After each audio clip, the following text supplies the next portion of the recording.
Hi అండి, అందరు బాగున్నారా? నేను మీకు ఒక సాధారణమైన వ్యక్తి ఎంత గొప్ప జీవితాన్ని జీవించారో తెలియజేయాలని కోరుకుంటూ ఉన్నాను. ఒక గ్రంథాలయ గవర్నమెంట్ ఉద్యోగి తన నెల జీతాన్ని ఒక్కో నెల ఒక్కో అనాథాశ్రమానికి ఇచ్చి ఆ నెల రోజులు ఆ ఆశ్రమంలోనే గడిపేవాడంట. ఒక జత బట్టలు చెప్పులు మాత్రమే ఉండేవంట. ఇలా 30 సంవత్సరాలు ఆయన సేవ చేశాడు. ఆ తర్వాత రిటైర్ అయిన తర్వాత తనకొచ్చిన డబ్బును కూడా అనాథాశ్రమాలకు ఇచ్చి అక్కడే ఉండి పిల్లలకు మ్యాథమెటిక్స్ చెప్తూ కాలం గడుపుతూ ఉండగా కొన్నాళ్ళకి అమెరికా నుండి ఆయనకు పిలుపు వచ్చి, నీ సేవలు మేము గుర్తించాము, నీవు వచ్చి సన్మానం అందుకోవాల్సిందిగా కోరుకుంటున్నాము అని ఆయనకి చెప్పగా ఆయన అక్కడికి వెళ్ళారు. వెళ్ళిన తర్వాత ఆయన సన్మానించి 30 కోట్ల రూపాయలు ఆయనకి ఇచ్చారు. అయితే ఇంకో మాట వాళ్ళు ఏమన్నారంటే, భారతదేశంలో మీ సేవలు గుర్తించబడకపోవడం చాలా బాధాకరంగా ఉంది అని కూడా అన్నారంట.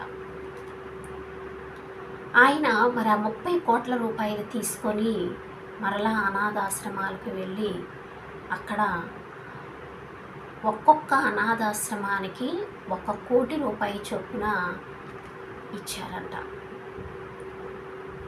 ఆయన అక్కడే అనాథాశ్రమంలో కాలం గడుపుతూ పిల్లలకి చదువులు చెప్తూ సేవలు చేస్తూ జీవిస్తూ ఉన్నారంట. ఈ సంఘటన సినీ యాక్టర్ రజనీకాంత్ గారు తెలుసుకొని ఆయన వద్దకు వెళ్ళి, 70 సంవత్సరాలు మీకు వచ్చినాయి, ఇక మీరు చేసిన సేవలు చాలు, ఇక నుంచి నా ఇంటికి వచ్చి మీరు విశ్రాంతి తీసుకోండి అని చెప్పినప్పుడు ఆయన ఎప్పుడూ సేవ చేసే గుణం కాబట్టి ఆయన ఆలోచిస్తూ ఉన్నారట. ఆయన యొక్క కోరికను మన్నించి వాళ్ళ ఇంటికి వెళ్ళి రెస్ట్ తీసుకోవడానికి ఒప్పుకున్నారంట.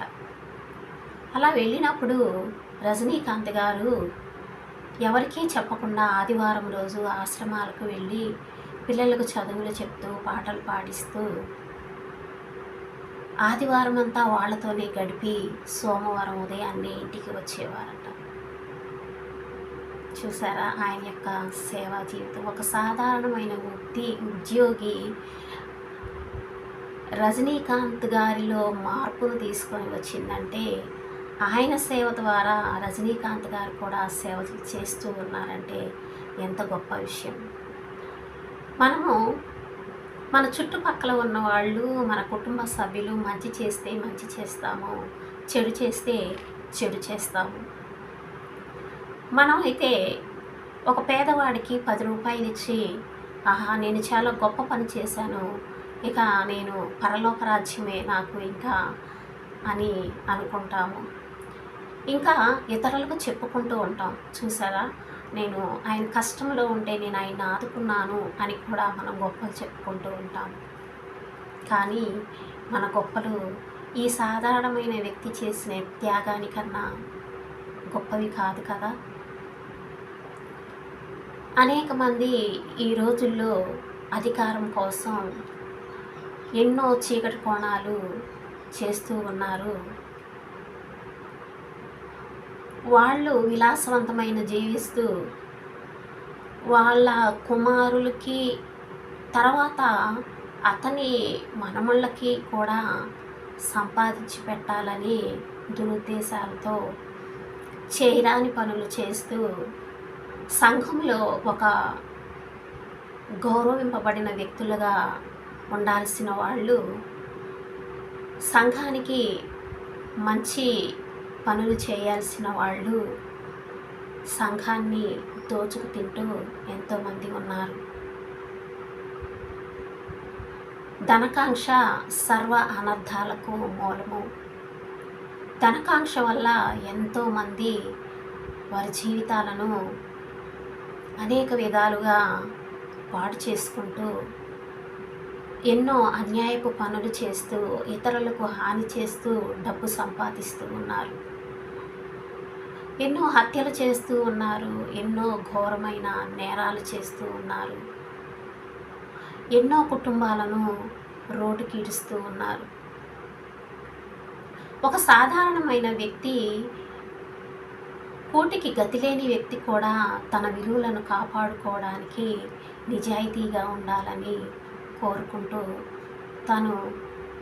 తనను తాను నిరంతరము పరీక్షించుకుంటూ ఉంటాడు.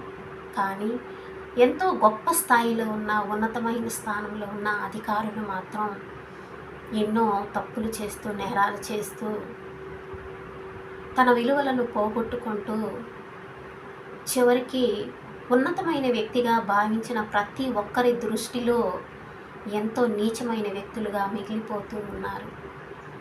కాబట్టి చెడు చేసిన వాళ్ళకి వాళ్ళ కుటుంబ సభ్యులు కూడా చెడునే నేర్చుకుంటారు. మంచి చేసిన వాళ్ళు వాళ్ళ కుటుంబ సభ్యులు మంచినే నేర్చుకుంటారు. మనం బ్రతికి అనేక మందిని బ్రతికించాలే కానీ మనం చనిపోయి అనేక మందిని చంపకూడదు. ఆత్మానుసారంగా ప్రతి ఒక్కళ్ళు నేను ఎంతవరకు నిజాయితీగా ఉన్నాను అని గ్రహించుకోవాలి. చిన్నప్పటి నుంచి నీతిగా ఉండండి, న్యాయంగా ఉండండి అని తల్లిదండ్రులుగా పిల్లలకి ఎన్నో చెప్తూ ఉంటాము. అలాంటి మనమే తప్పుడు దారిలో నడుస్తూ ఉన్నప్పుడు మనల్ని చూసి పిల్లలు కూడా అదే దారిలో నడుస్తూ ఉంటారు. ఈనాడు ఎన్నో అఘాయిత్యాలు ఆడపిల్లలపై జరుగుతూ ఉన్నాయి. కానీ అవి ధర్నాలు చేస్తున్నారు, కోర్టులో శిక్షలు విధిస్తున్నారు. అయినా కానీ ఏమీ భయపడట్లేదు. పాపం చేసి కూడా, నేరం చేసి కూడా ఇదిగో నేనే చేశాను అని ధైర్యంగా కోర్టులకు వచ్చి సాక్ష్యం చెప్తూ ఉన్నారు. ఎంతటి బాధాకరం! ఈ లోకం ఎప్పుడు మారుతుంది? ప్రతి ఒక్కరూ నా జీవితం బాగుండాలని కోరుకున్నప్పుడే సమాజం కూడా బాగుంటుంది, ఈ లోకం కూడా బాగుంటుంది. కాబట్టి ఆడపిల్లలకు అన్యాయం ఎంతగానో జరుగుతూ ఉంది. గంజాయి తాగి, సారాయి తాగి, అశ్లీల దృశ్యాలు చూసి ఎంతోమంది అమ్మాయిలను ఘోరంగా హింసిస్తున్నారు, హత్య చేస్తూ ఉన్నారు. హత్య చేసిన వాడు హత్యతోనే మరణిస్తాడు. ఇలాంటివి కొన్ని తెలిసి కూడా చేస్తూ ఉంటారు. అంటే చావంటే భయం లేకనే కదా? ఎందుకు ఈ విధంగా బ్రతుకుతూ ఉన్నారు? నీవు కూడా తల్లిదండ్రుల స్థానంలో ఒకప్పుడు ఉంటావు. నీ బిడ్డలకు జరిగితే నువ్వు ఎంతగా విలవిలలాడిపోతావో గ్రహించావా? సమాజమా, మారండి. ఆడపిల్లలకు రక్షణ లేకుండా ఉంటూ ఉంది. ప్రతి ఒక్కరూ చెడు వ్యసనాలు మానుకొని మంచిగా జీవించినప్పుడు తన కుటుంబము, సమాజము ఎంతో ఆనందంగా జీవిస్తుంది. కాబట్టి ఏమి తిందామా, ఏమి త్రాగుదామా, ఏమి ధరించుదామా అని ఆలోచనలు కాకుండా